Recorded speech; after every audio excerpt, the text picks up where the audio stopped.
I paused for a moment, my gaze fixed on hers.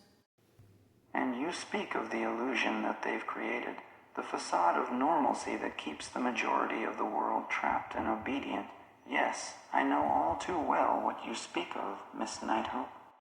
Oh, how I would love to find myself among their circles just to punish them.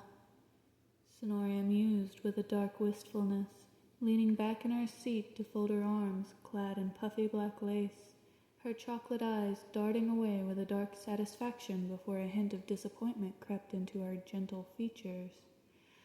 Unfortunately, that is much more difficult for a woman than for a man because of their misogynistic viewpoints. I chuckled dryly, a hint of amusement in my gaze. Indeed. I agree, my tone almost mocking. Misogyny is certainly a formidable obstacle within these circles. Women are often disregarded, belittled, and objectified in these upper echelons of society. I studied her for a moment, taking in her determination. You're full of fire, Miss Nighthope, I remarked, a note of mocking in my voice. but you're also quite naive, I fear. Naive indeed, but her ambitions matched my own. Let's see how she responds to a bit of criticism. A faint smirk pulled at the corner of her mouth, the rings on her lower lip glinting in the library's dim lighting. Her gaze sharpened with a cat-like amusement that sent a pang of something through me. "Am I, Mr. Liebert?" Sonoria asked in a knowing tone, as she leaned forward to rest her arms on the table.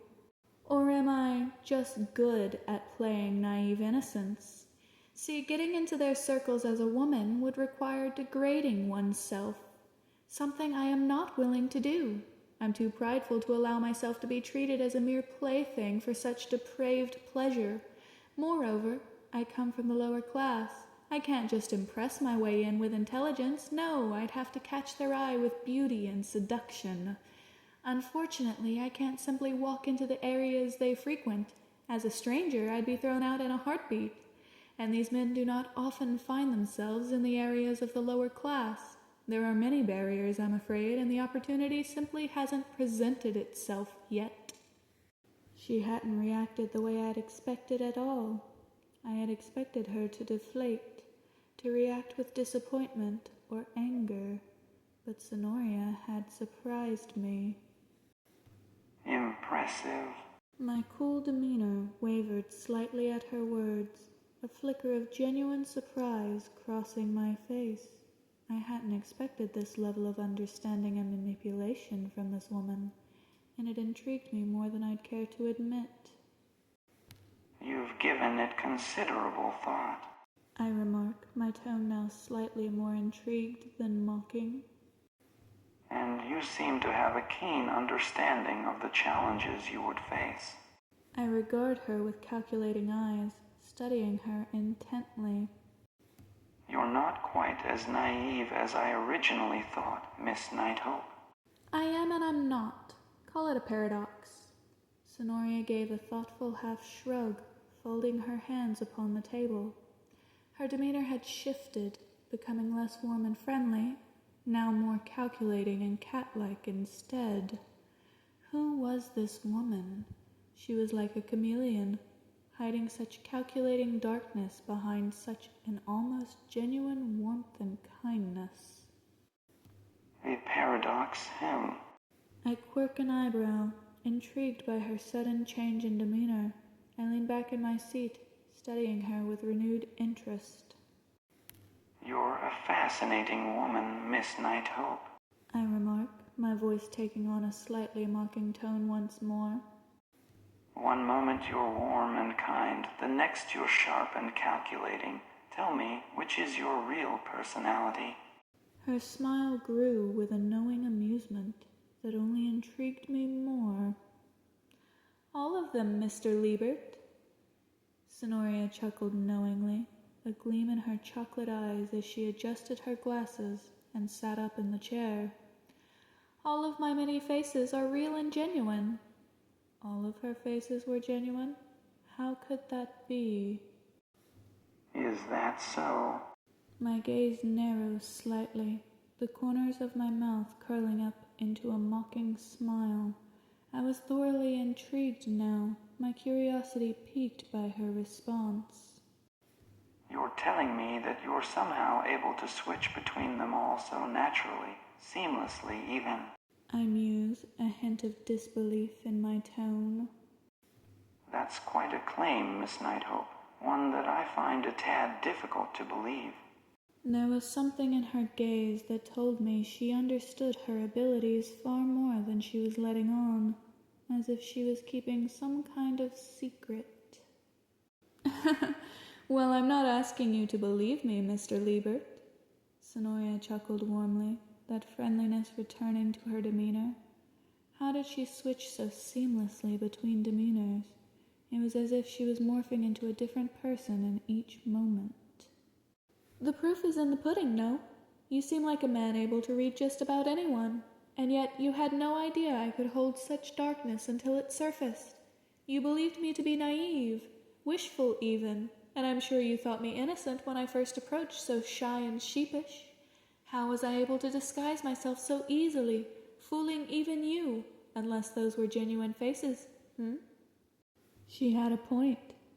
I'd been able to read anyone and everyone, even the most emotionless and manipulative, and yet I hadn't noticed this hidden darkness and manipulative capability within Sonoria before she'd allowed it to show. Who was this woman? My gaze remains intense, studying her with a calculating expression. I couldn't deny the truth in her words. I had indeed thought her naive and innocent initially, but now I wasn't so certain. You have me there, Miss Nighthope. I concede, a hint of a smirk on my face. I did indeed underestimate you. I lean forward, my eyes narrowing slightly as I study her. But I wonder, Miss Nighthope, just how genuine are these faces of yours, really? I asked, my tone almost mocking. Would she falter under such scrutiny, as most would?